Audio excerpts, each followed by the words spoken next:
Greetings to all in the love and light of the one infinite creator. My name is Jonathan Tong, and I'm facilitator for the Seattle Law of One study group.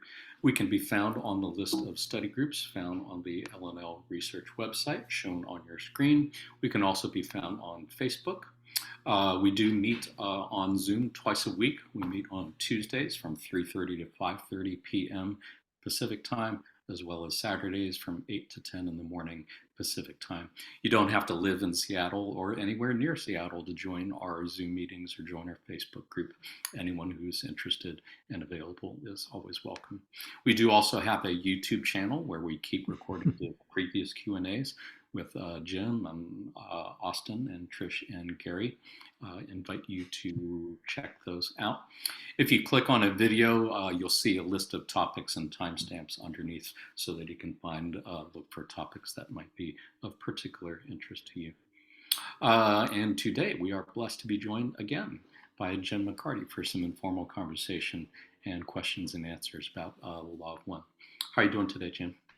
Doing well. It's beautiful weather. I've had a great day, a lot of work done in the yard and on the Camelot Journal, so I'm ready to go. It's all behind me now. I can relax. Indeed. Hey, I did want to ask you about the public channeling sessions because I believe your summer hiatus is drawing to a close, and I believe you're going to be starting up the public channeling sessions soon. Would you care to share a little bit about that with our viewers and how you're feeling about it? Okay. Yes, our first one will be this next Saturday. We do public channeling sessions twice a month on the second and fourth Saturday of the month. And anybody who would like to attend can get in touch with Tricia Bean. She is the one who schedules the people to attend. In the living room is where we have them, where I'm sitting now. We only have room for 15 people. So usually we have 4 channels here. So there's 11 attendees that can come and ask questions. I did want to ask you about something that you mentioned in the Camelot Journal the other day. And before I do that, I did want to invite everyone who's on the Zoom call right now, and there are more than a few people on the call with us today. If you have any questions that you'd like to ask Jim, go ahead, put them in the chat window, and we will get to those soon. Otherwise, Jim, I did want to ask you about something that you mentioned in the Camelot Journal a couple of days ago, I believe. There was a question that came up about spirituality and money. And I believe Carla had noted that it was something that she was getting asked frequently regarding people who do spiritual work and whether or not they should ask for money in exchange for it. It was an interesting response from Quo on that subject that I think might be really helpful for many of our viewers who do similar spiritual work and perhaps have run into that ethical question, for lack of a better word. Would you mind, for the folks here on Zoom and for folks who are viewing, can you recap or share a little bit about what the Confederation, our friends in the Confederation, have said about that particular topic? Well, as I remember, there were a couple of things they had to say. And one was that when you provide a service for somebody and you think about asking for remuneration or a payment, that's really not the most important thing. The important thing is to give freely.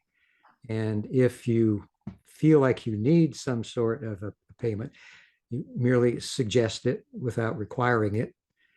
And I think Carla asked a little bit later on, well, I've read, she said, that when you give a service, if you charge for it, that makes a better connection, that people are more likely to take what you say in seriously and to do it. So the charging of money was considered a good thing because it would help people take you seriously. And I think the co basically agreed with that. And later on, I think Carla mentioned how she was not wanting to go any further with this discussion about money and services because the instrument, which at that time was me, hated thinking about money and so forth, because he felt that you should never charge for services. You should always give freely and let the person who's receiving the service make a love offering if they want to or not. But you should give freely and not charge for it.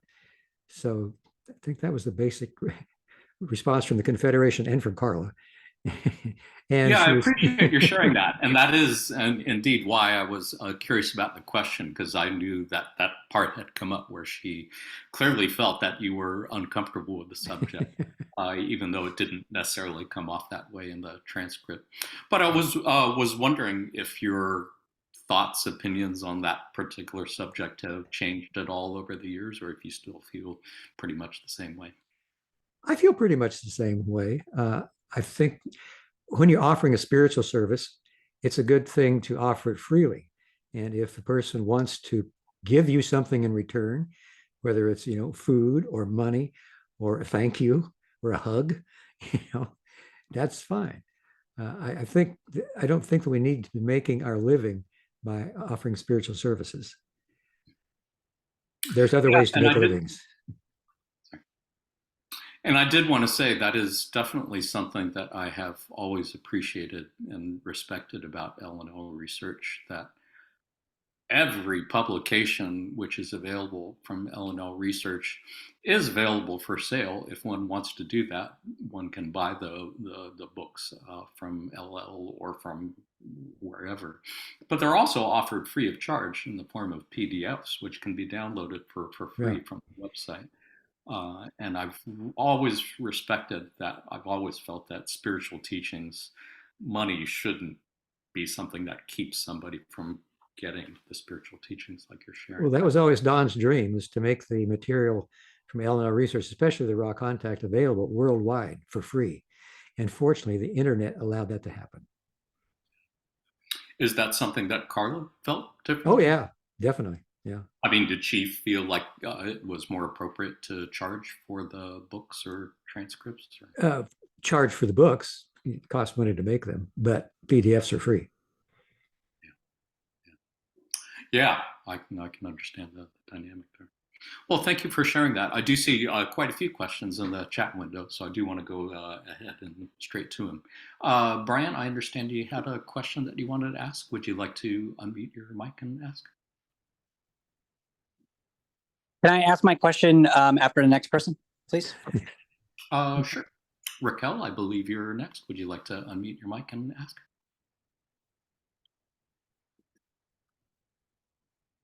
Hi. Hi, Jim. Hi, everyone. Hello. How you? Jim, you look amazing in yellow. You look like the sun. You look glowing. Oh, Thanks for thank taking you. the time to spend with us this evening. We appreciate it.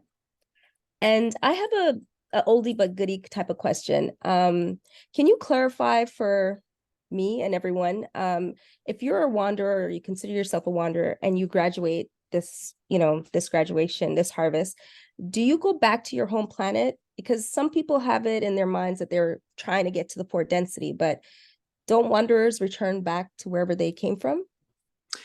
Yes, usually they do. It all depends upon what you might call your contract or your dedication. Ross said some wanderers have been here for 50,000 years. So that's a long-term contract, you might say. Yes. Others have come more recently in the last 100 or so years and are only here for one incarnation. So there's a wide variance about how long you've been here. And at the end of the third density cycle, of course, then there won't be a third density that will need the help of wanderers. So the wanderers would then go back to their home planets, the home densities. Okay. Yes, that clarifies a lot, because I think there's confusion in our minds sometimes. Like, we're trying to get to the fourth density, so are we supposed to go there with everyone? But from what I've understood is that wherever you came from originally to help, when you came here to help, that's kind of where you go back. So thank you for laying that down and clarifying it completely. Appreciate it. My pleasure. Thank you for the question. Brian, are you ready for your question? Yeah, I sorry, I was preparing some snacks for my son. All right, so thank you again, Jim, for being here. I'll get on camera. So what's going on my camera? It's weird. Anyways, a quick follow-up on that actually last question, if I could, because I'm curious, has any of the channeling materials that you have all downloaded from the Confederation ever quantified in a little bit more detail, like how many wanderers have been here in the last cycle, the 25,000 year cycle? In the raw, excuse me, the raw contact back in the early 80s, Ross suggested there were 60 million wanderers on Earth at that time. Mm-hmm. And I can assume that more wanderers have come since then. And we really don't know how many are here now, but that was what it was back in the early 80s. And is it your impression from that material and anything else that the main surge has just happened in the last 50 years? The reason I'm asking the question is I'm kind of curious. I've been coming across this notion and understanding of a group, we'll say, of wanderers that's kind of been here since the beginning of the 225,000 year cycle. And I've just been kind of curious about, like, you know, how many that might be. Obviously, they probably never give you a real number, but I'm just curious if your impression is that the vast majority of wanderers that are here now, have they just like come in the last like half century? Does that seem what they were conveying there? I think that the time period of the beginning of the Industrial Revolution, somewhere around 200 years ago, was a signal for more wanderers to come here. And then more wanderers came after World War II, so that at that time, then there were 60 million. And I believe, and I don't know, we haven't heard from any of our sources that more have come. And besides wanderers, there are also those of the doubly activated bodies that have made the graduation from third density on other third density planets and have come here early in order to help with the harvest here. They see all of the dissension and difficulty and anger and separation as a wonderful chance to be of service. So those are here too. Interesting. Not really wanderers, because this will be their home planet in the fourth density. Right. Okay, cool. All right. And then my actual question was, it seems like I've been listening to the audiobooks of the channelings basically prior to Raw. And the main thing that I'm getting out of them is that the Confederation largely at that time was really just like pointing people towards meditation and going within. I mean, would you say that that's pretty much the would you say that's pretty much the underlying like message with the material even after the raw contact? Because it seemed, I haven't had a chance to really get into that material that much, but would you say that's like one of the primary underlying messages? I would say that is the primary underlying message. They've always said meditate, because in prayer, we're talking to the Creator or God, whatever you want to call it. But in meditation, Ross said, we're listening to the Creator. Now, Carla suggested that listening may not always come through in the form of words. It may be in concepts too deep for words, something that will later bubble up in your life and help you on your spiritual journey. So meditation provides us a chance to really make contact with the Creator. Beautiful. Yeah, I appreciate that. It seems like maybe you can just sign off on this on the last thing if you feel like you resonate. It feels like that the truly benevolent, like Confederation sources, this seems to be kind of like a meter of authenticity that they point towards this like internal seeking. Whereas I know Carla spoke about this in some articles, whereas the potentially, service to self, we'll say ET sources are generally going to be the ones that are going to be more apt to like give you details as you ask about them, about cosmic histories or I don't know, fluffy stuff. But it seems like the Confederation is kind of like the meter for their material seems to be like go inward. Would you say that's the truth, Right. like accurate? Yes, we all have the Creator within us. And our life journey is to try and make contact with that Creator and to show and let the Creator's love flow through us from that contact. And that also is part of our spiritual journey. We can get information from entities from the Confederation that gives us hints and clues as to how to do that. But we're the ones that make the final choices and the effort, using our will and our faith that this is possible. Beautiful. I think that's a significant point. Thank you for confirming that. Thank you for the question. Great questions, Brian. Thank you so much. Leah, did you have a question? Would you like to unmute your mic and ask? Yes, thank you. Thanks, Jim. My question is that I have included living the law of one in my morning prayers every day. I studied the raw material and Carla's books, and I meditated, but I'm really bad. And I know Rod never really told us how to meditate, but I really don't experience it. I know it conceptually, but I really like to experience it. But I feel like I live in a separate consciousness, not the unity consciousness. So it's a little frustrating, but that's where I am. So I'm okay, but I'm I'd like to live more in the oneness. So I know we have been on this since day one, and do you have any insight or tips or advice that you can share so I can get some, I guess, tips as to how I can really live that oneness in my experience. Thank you. Well, Carla also thought she was a very poor meditator, so you're in good company. I think that the most important thing is your intention to meditate and to feel that oneness, and let that oneness become part of your daily routine. After your meditation, that you go out into the world and share the feelings that you get from that. And again, though, just the intention, before you meditate, say, I Creator, Father, God, Spirit, whatever you want to call the one intelligent infinity. I want to know you. I want to feel you. I want to serve you in everyone I meet today, in everything that I do, every thought that I think. So with that intention, then go into the meditation, and forever long it feels comfortable to you, continue in the meditation like that. And I think that, that intention is like a seed in your mind and in your spirit that can grow, and just by your intention and having the faith that's possible and continuing to do it. Thank you. And I do feel like I need more faith. I sometimes feel it's like a unreachable sort of state. But thanks. I think that makes a lot of sense.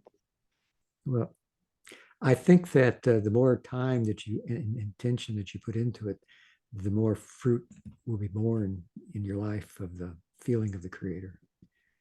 Okay. Thank you. Thank you. Beautiful question. Thank you so much, Leah. Aran, did you have a question you'd like to ask? Would you like to unmute your mic and ask? Yeah. Hi, Jim. It's good to see you. Yeah, good evening.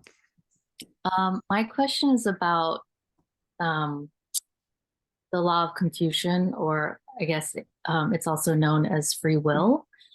And it occurred to me that the confusion exists because of the veil, or the belief that there is actual separation. And so I was wondering if that's true. And then kind of a secondary question, does that mean then when the veil doesn't exist, we no longer have free will?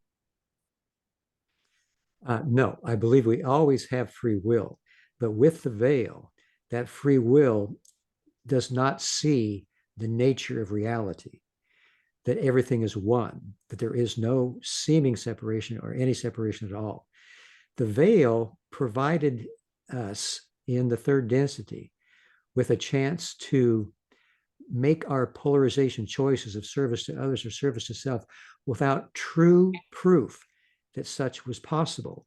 Before the veil, third density entities saw that everything was one, everybody was the creator. So there was no reason from either fear or love to make any choices to go anywhere other than where they were. They were the creator. So they had to repeat time and time again the third density.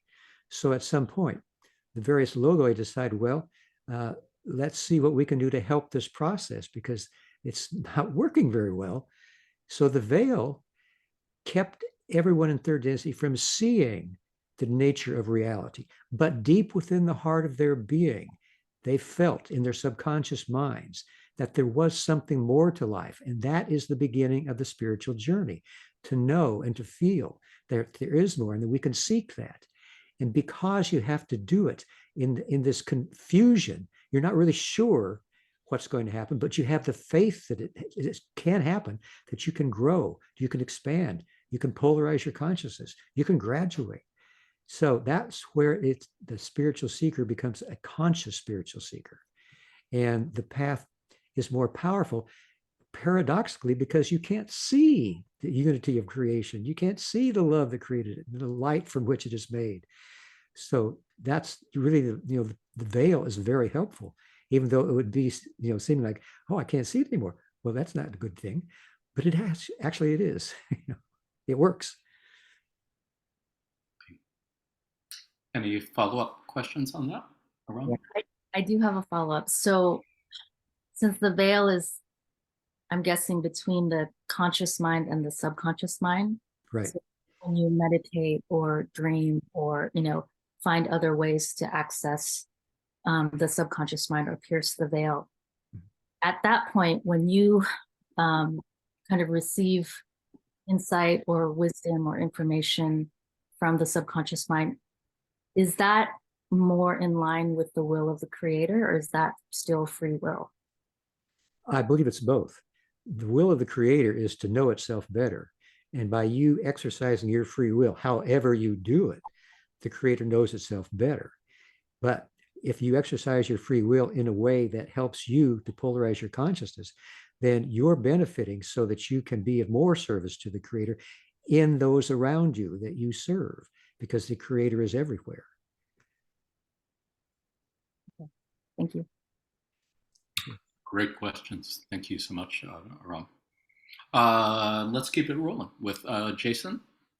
If you have a question for Jim, would you like to unmute your mic and ask? That me? Yes. Hey, thanks for being here. Appreciate it. This is really cool. So there's been discussions about the desire to be healers, and Ra kind of cautioned us, or said you might want to think twice about that. And I'm maybe paraphrasing on behalf of Ra there, but he did ask us to consider that before we accept it. I just wondered if you could think of why he maybe wanted us to think about that decision before we accept the propensity to be a healer. I hope I'm making sense. Yeah, I know the thought that you're referring to when Ross said that if you wish to be a healer, you need to be sure that this is something that you really want to do. Because in order to be a healer, you have to be able to travel your spiritual path in a way that gives purely to others.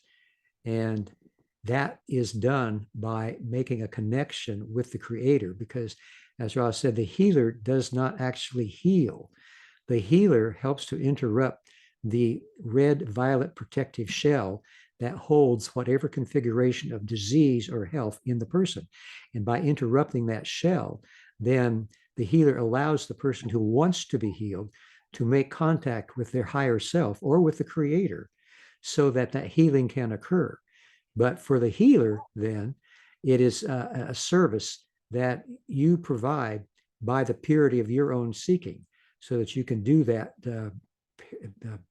penetrating of the veil and the shell of red-violet ray. So I think that is a responsibility that Ra was wanting people to know that wanted to be healers is that it's a real high spiritual desire, and it requires a purity of seeking and of offering the self freely and completely to the one who wants to be healed. Any follow-up questions on that, Jason? No, I'm good. Thank you. I appreciate you being here. Thank you for your question.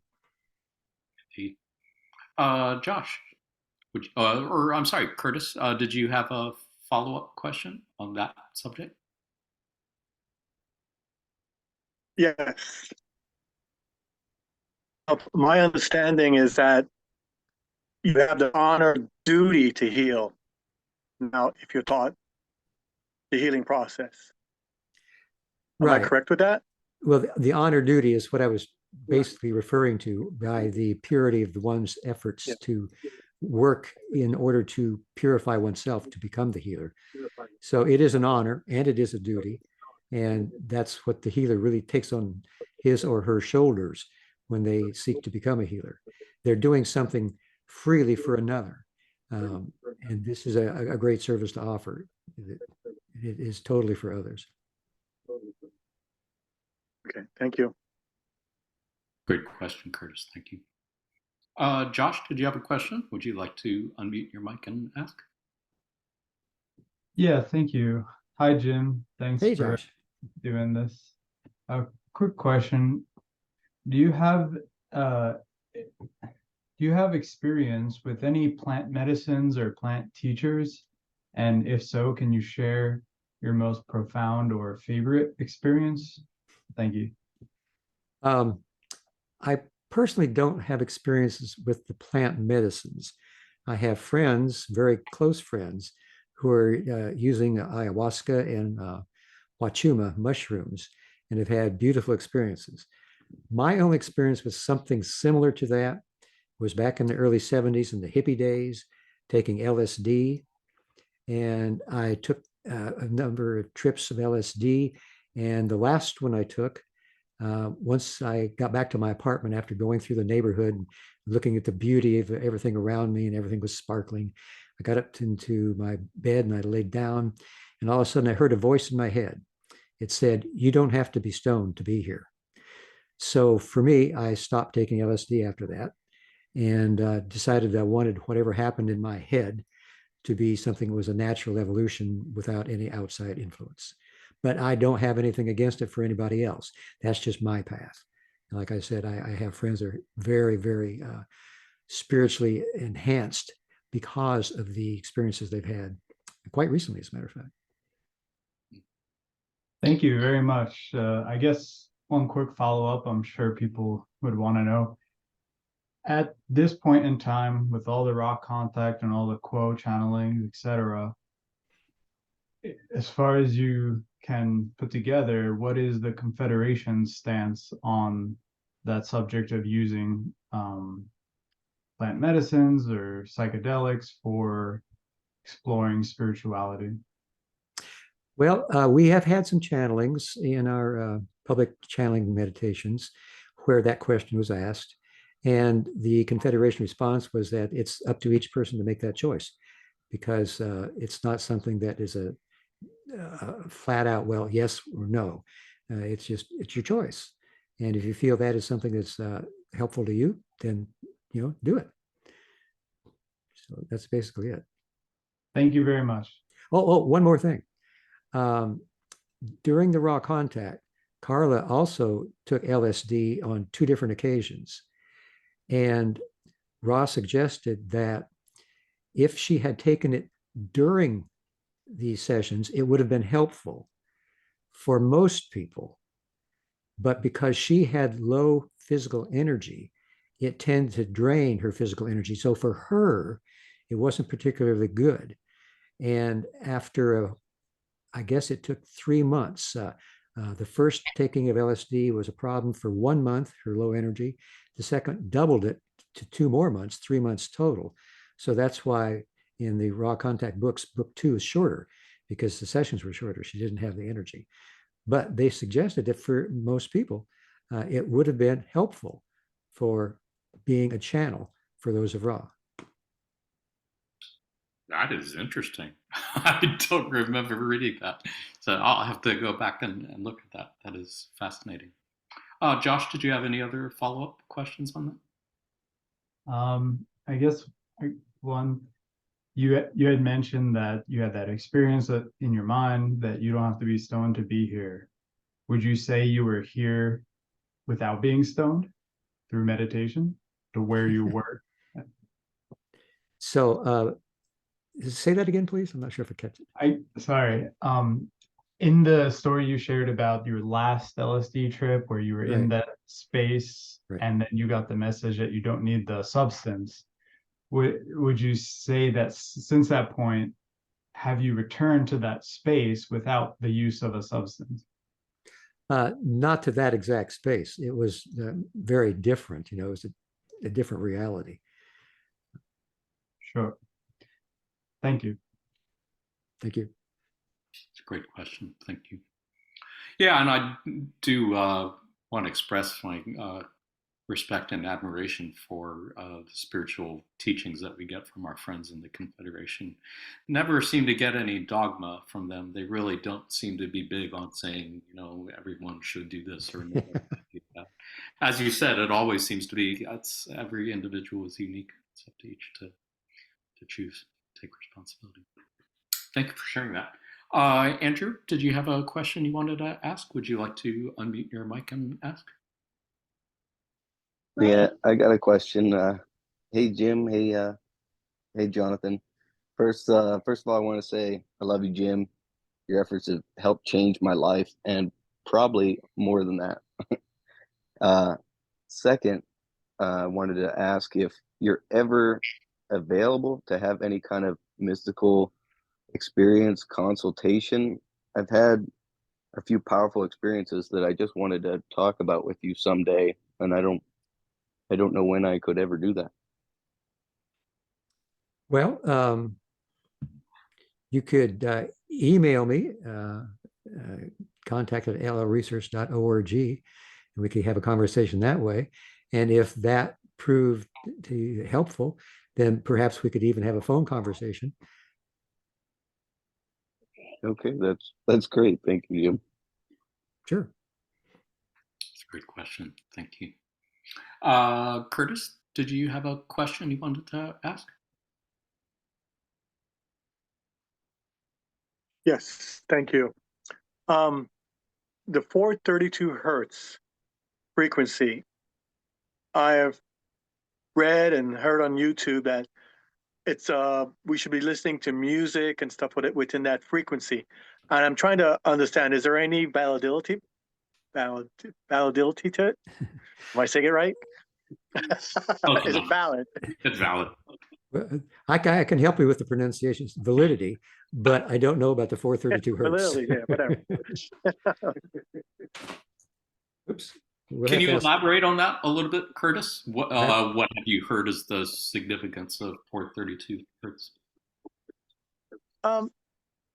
Music, they said used to be at 432, but it was changed to affect our mood and how we think.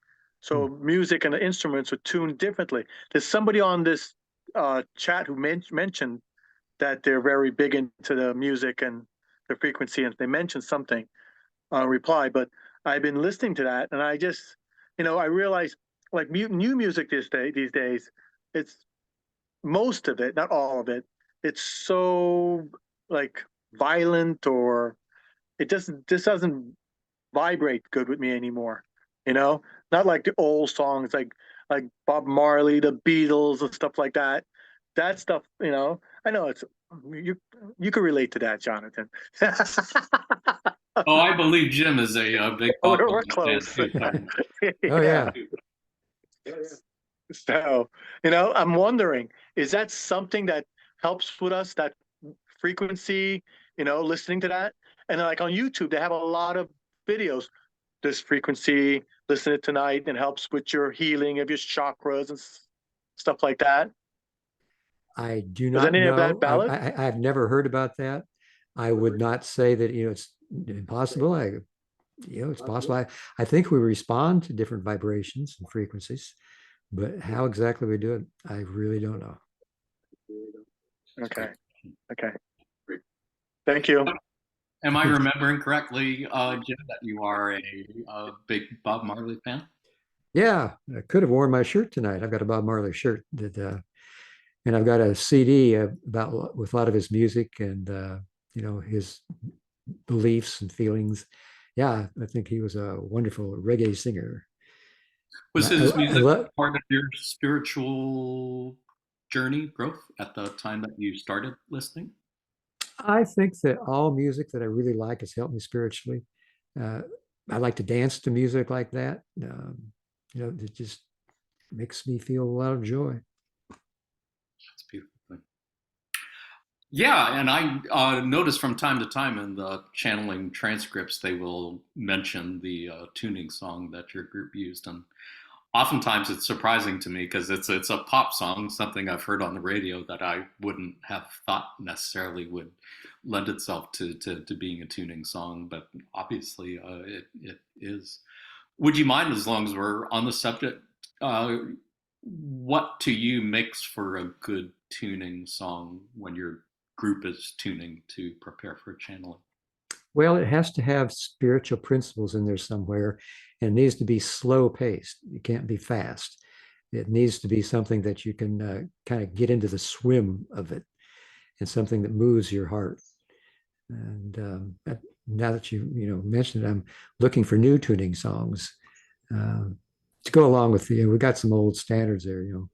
Lacey J. Dalton, the Wanderer's song, and Boundless Skies, and those are really old timers, and so I'm going to try to find some new ones to them.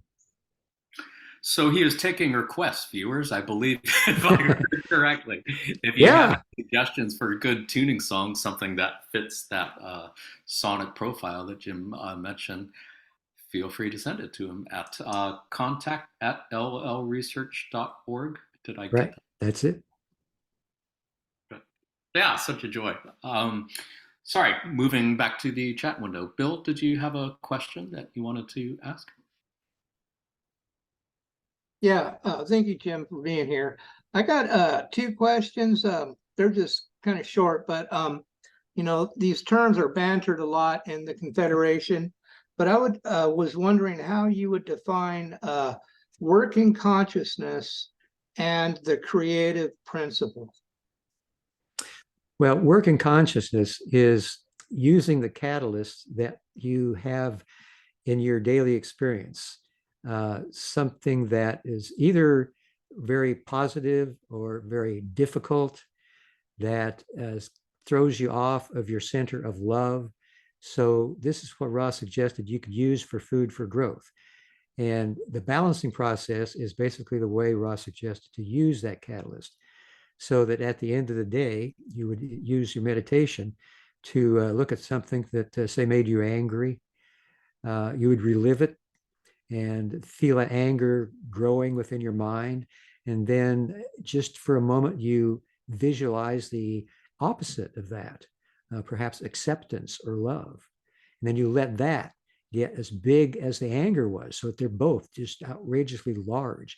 And then you accept yourself for having both of those qualities within you, because those are also qualities that the Creator has. The Creator has everything, all qualities. So we're attempting to become the Creator, a 360-degree being, by doing this work in consciousness, using our catalyst. And then, what was the second one? What is the creative principle? Yeah.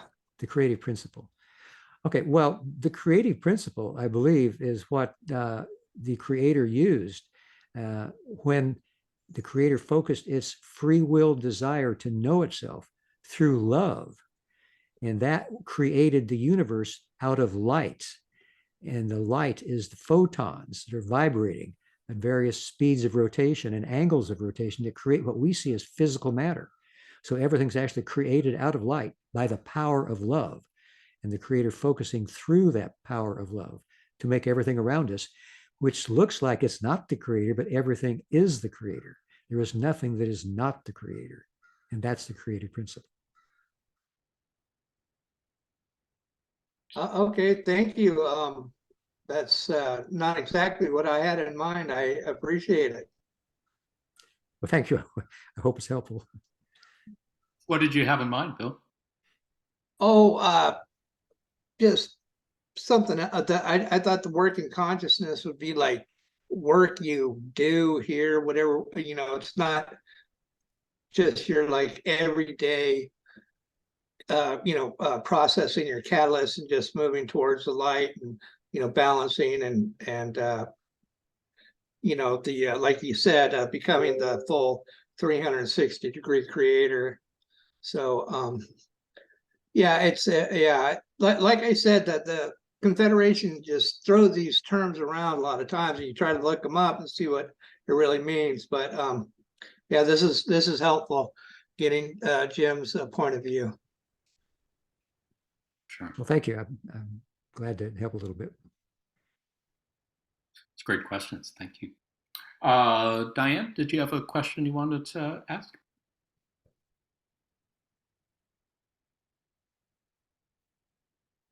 I actually may have some information already from it thank you, Andre. I was wondering if wanderers go back to their home planet, how does one know, or can one know what that home planet is?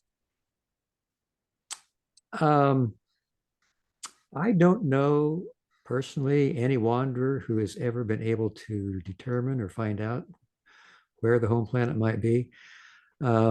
Sometimes people are able to use regressive hypnosis to discover past lives. And that might be a way that a wanderer could discover more about the nature of their home planet. But as far as knowing, well, where it's located in this galaxy or another galaxy, I don't know if there is any way of doing that. Thank you. I have another question. Okay. The brothers and sisters of sorrow, how do they reach out to the wanderers here on this planet that are the wanderers in this planet here working with them? And if they are working with them, how does one reach out? How does the brothers and sisters of sorrow reach out to the wanderers here who are working with them, who are also part of that? Well, the wanderers are part of the brothers and sisters of sorrow. All wanderers? Yes. Yes. Oh, okay. Thank you. So becoming a wanderer is one way that the brothers and sisters of sorrow serve planet Earth, the third density beings who are calling for such service. And sometimes the calling is the disharmony and anger and seeming separation that we have going on in the world today. And so that's a calling. Sometimes they serve by becoming channels that instruments can channel, such as Quo or Ra or Latwii or Oxal or Hatan over the years. And sometimes they just serve by sending love and light to the planet itself and to the population so that that can be absorbed into the beingness and help them on their spiritual journeys. Thank you. Thank you. Great questions. Thank you. Bill, did you have a follow-up question on that? Yeah, I was going to say they call them the brothers and sisters of sorrow because we literally, or the wanderers literally come down and share the sorrows with the people of the planet. Right. And try to help relieve the sorrow. Okay. Thank you. Thank you. Yeah, if I remember right, they have likened it to hearing the cry of a baby who needs comforting, and they cannot not respond to that call. Right. In the ways that you described. It's a beautiful thing, really, to know that they are there and helping in that way. Leah, I think you had a second question in the chat window. Did you want to ask your second question? Yeah, it's a simple one. So Jim, I'm very interested in learning channeling. I'm so amazed that you guys all can do it, but I want to channel my higher self. I really like to have that experience and also get the guidance. to really live the life of my true self. So I'm wondering if LL Research would offer a class, or how can we do that I think that, ourselves? I think that's something that you can do in meditation, because the higher self has the purpose, various purposes, to help plan incarnations so that you can follow a path that is most helpful to you and service to others, but also to give you guidance when you are in the incarnation. And this is done by, I hear a phone ring, but I turned that thing off. How does it ring? Is that your phone, Leah? Anyway, in the meditation, you can ask for guidance from your higher self. And if you are able to feel the direction of the higher self sometime, either in the meditation or in your daily round of activities, then that's one way you can channel that guidance. But I believe that simply asking for that assistance from your higher self is the pathway to getting that assistance. We need to ask for it and be open to it. And then it is likely to flow through us. And that is another way of channeling. Okay, so meditation. Right. All right. And I'm a bad meditator. I'm joking. Just use the intention to, to do the best you can. That's all you can do. And, eventually, practice makes perfect. Just keep practicing. Thank you. It's a great question. Thank you, Leah. On a similar note, Jim, I think other people might have asked this or wondered this. Have you or folks at L&L Research considered offering any classes on how to channel our friends in the Confederation as opposed to higher selves? We haven't, because it's something you have to be able to do on a regular basis in person. And that would mean that somebody, if they didn't live here, that it would be hard to do. And right now we've just gotten our channeling group, which now is three other people, that has been working since 2016 to finally be able to channel in public meditations last year. And this will be their second year doing it in public meditation. So it's a process that takes a while, and you really need to be in the area on a regular basis. So it would be very difficult to teach any classes with those considerations in mind. That makes sense. Yeah, kind of hard to do that on Zoom, I would assume. Yeah. Thank you for sharing that. David, did you have a question you wanted to ask? And I did want to let folks know we're approaching the end of our hour, but we still have time for more questions. So if anyone on the Zoom call here has questions they've been waiting to ask or holding back on, feel free to put them in the chat window. And David? Yeah, I was going to ask Jim, did you get my email about Carla's chart? Oh, no, I have not. We have just recently changed our email server so that there has been some problems with receiving emails. Oh. So if you want to resend it, my computer has now been realigned so that it should receive all emails. This is something that's just in the last couple of weeks we've done. Okay, well, I sent it to Camelot at llresearch.org. I guess that was correct? No, it would have to be jim.mccarty@llresearch.org. Okay, well, somewhere I had gotten the idea it was Camelot. So jim.mccarty. Okay, yeah. That's what it is. Okay. I should have it in my sent file, and I'll pull it out and resend it. Okay, that should work.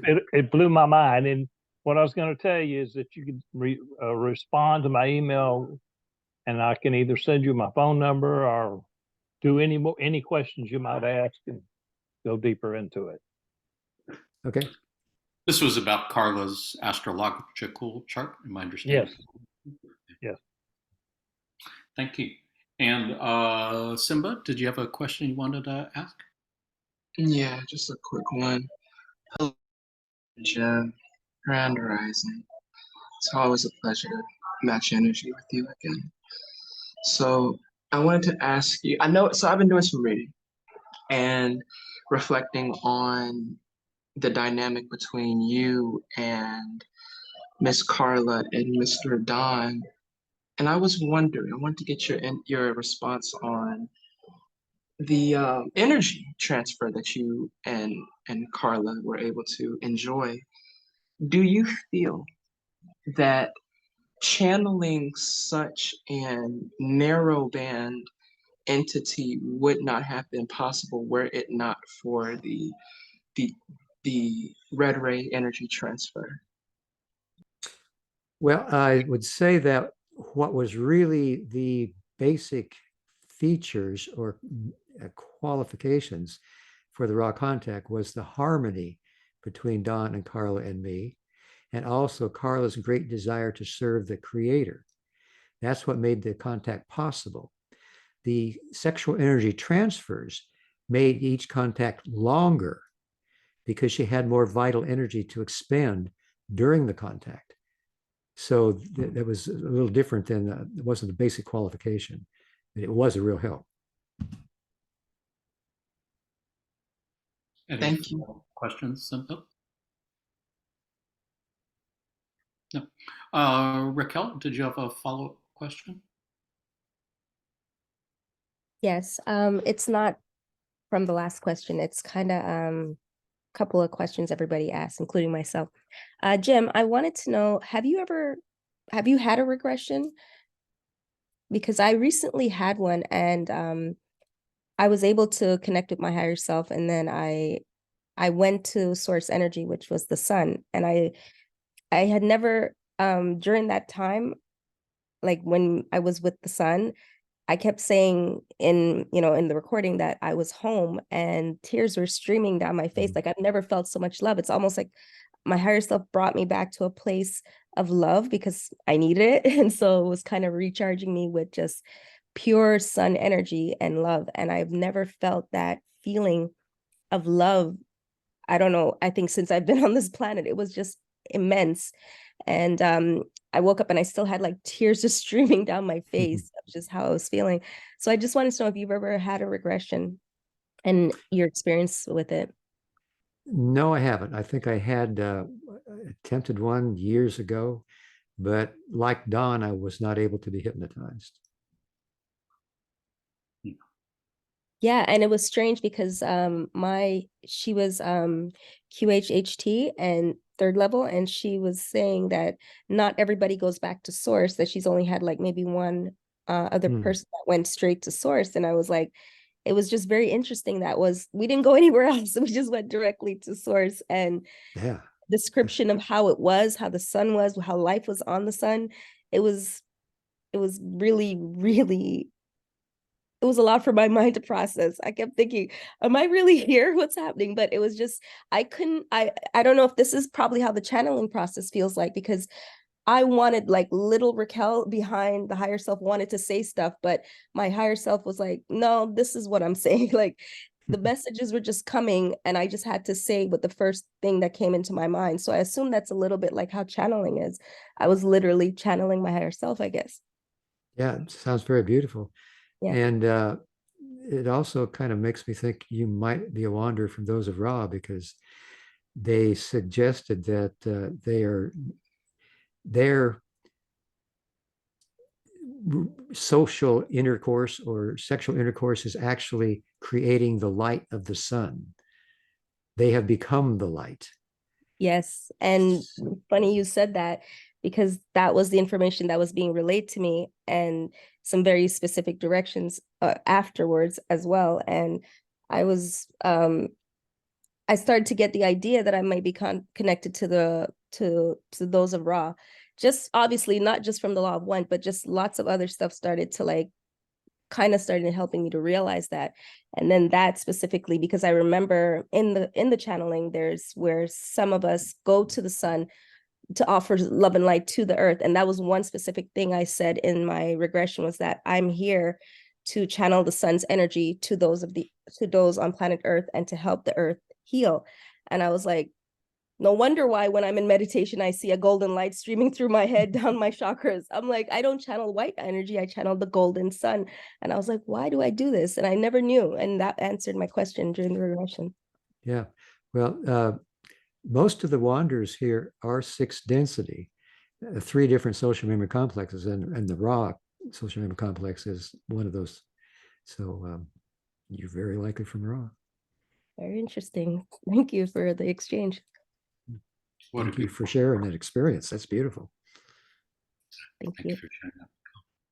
May I ask, Jim, did Carla ever have a past life regression, or did she ever think about it? I don't believe she did. She only had one inkling of a previous incarnation where she was in a monastery somewhere in England. And that was about it. Not too much more information from that. Not the least bit surprising, though, I would say. And I'm trying to remember, did you or Carla or Jim or anyone in the group have contacts with Dolores Cannon, who obviously did a lot of work with that? Right. Yes, in 2013, a friend of ours from Philadelphia brought Dolores Cannon here to talk with Carla. It was a time when she was in her hospital bed trying to recover from the lumbar surgery. And the original thought was that there would be a regression done. But after Dolores talked with her for about 30 or 40 minutes, she felt that Carla didn't need a regression, that she had a good enough handle on her life path that a regression wasn't necessary. Interesting. And also not the least bit surprising. Thank you for sharing that. I believe we have reached the end of the questions in the chat window. If I am wrong on that, somebody please feel free to put your question in the chat window again, or raise your hand, as Josh has, and we will make sure you have time. But we are pretty close to the end of our hour, so we do want to wrap it up fairly soon. Josh, did you have a question? Sure. Just real quick as a follow-up to something you just said, Jim, about most of the wanderers here being from three different sixth density social memory complexes. I hadn't heard that one. Can you point me in the direction where that came from? Let's see. What would we look for? South America was one group of sixth density wanderers worked with those in South America. Another worked with those in Atlantis, and another worked with those in Egypt. And Egypt, of course, was raw. So if you look up Atlantis, South America, and that should give you the other two. Right, that makes sense. I recall that. But they had said that most wanderers on Earth now come from sixth density. Right. Oh, okay. Thank you. I do remember seeing that passage somewhere. Would have to take some time to dig it up, but I do remember that too. Did anyone else have any follow-up questions on anything before we wrap things up for today? I do have one. Go ahead. Hi, Jim. Hi, family. It's an honor to be here with you. Do you know, Jim, which one is the social memory complex that worked with South America? No, we didn't get any identification as to their names or where they were from. Just that there were three different ones and they worked at different places. So we didn't get any more information. Okay, then thank you. Bill, did you have a question? No, that was what I was thinking, what those three social memory complexes were. You know, you got raw and I guess two others. Right. Because you said they're all sixth density. Right. But there are other wanderers here, other social memory complexes. It's just that most of them are sixth density. Fourth density would have a little trouble here because it takes a great deal of, as Ra said, bravery or foolhardiness to become a wanderer here on planet Earth. It's not an easy place to be. And we're all loving it, every minute of it. Jim, I was wondering, I was trying to remember the passage in the raw contact where they said something about entities from South America that were harvested maybe in the second major cycle. They said they were different in that they had not formed a social complex, unlike other entities that had been harvested. Do you know what I'm talking about? Do you remember that passage? Yeah, Do you have any interpretation of that? well, I think there were 150 that were harvested, and they didn't choose to go on to fourth density because the population of the planet was very small at that time, and they wanted to go back and reincarnate to try to help their brothers and sisters to make the harvest as they had done. And I think that let's see, St. Augustine, St. Francis of Assisi, and there's female, I forgot the name. Sorry about that. Were examples of those. And I believe Ra referred to them as the elder race because rather than proceeding to fourth density, as they could have, they chose to stick around for another 25,000 years worth of incarnations. Right. Which is a really beautiful thing to take to heart. Yeah, and the entities from South America, I'm gathering, were a different group from that 150. And unfortunately, my brain isn't working well enough to recall the exact passage where they talked about them. But they said something to the effect that there were entities which were harvestable from South America. But I got the impression from what they said that they had not worked together, they had not lived together even, they were just living perhaps more of a solitary existence. I will consider that my homework to dig into that and maybe ask about it next time. Otherwise, we are about at the end of our time. And Jim, as always, I wanted to thank you so much for giving of your time to be here with us and to put yourself out there to answer whatever questions people come up with. Did you have any last thoughts or reflections you wanted to share with folks before we part ways for today?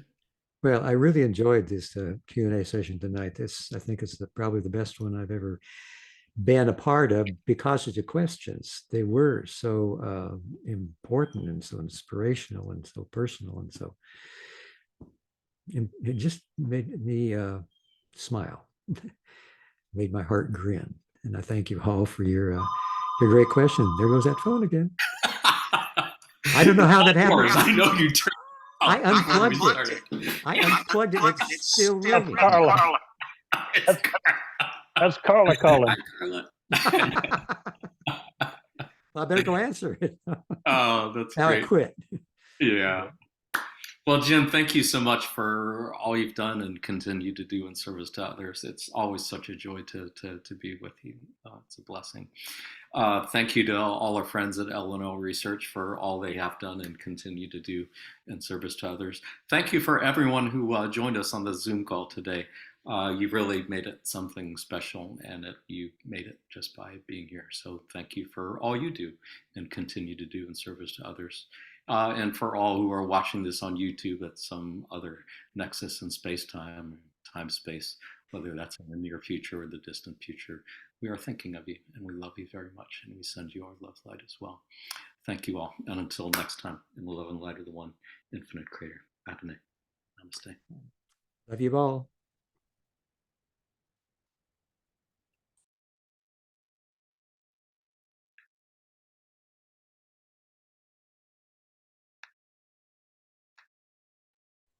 That was a great